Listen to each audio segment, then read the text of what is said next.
So just another question here. What are you doing with your personal investments? How do you manage your own portfolio in times of volatility like we're seeing now? Yeah.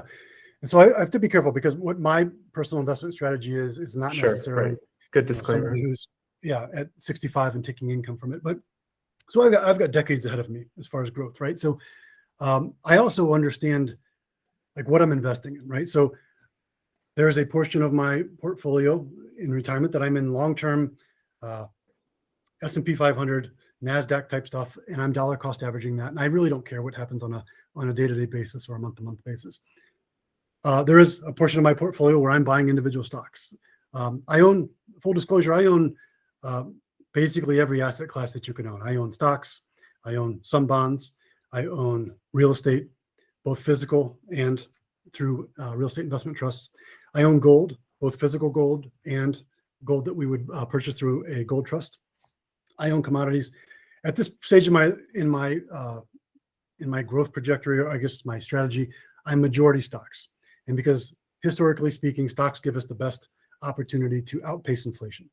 Inflation, as we have talked about ad nauseum, is the consumer price index came out. The Bureau of Labor Statistics said it was at 7%.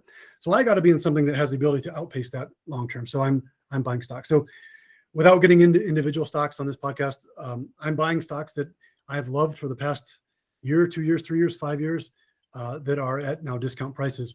And the move that I would make if I were investing in individual stocks is I would look for value. So these companies that, the Microsofts, I just said I wasn't going to get into it, Apples, the Home Depots, these stocks that have been driving, the Nvidias that have been driving the market forward, that I can now buy cheaper than I could have bought in the past year or 2 years.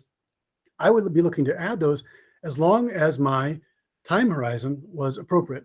If my time horizon is 6 months from now, 3 months from now, no, I wouldn't own stocks in general, because those are long-term instruments.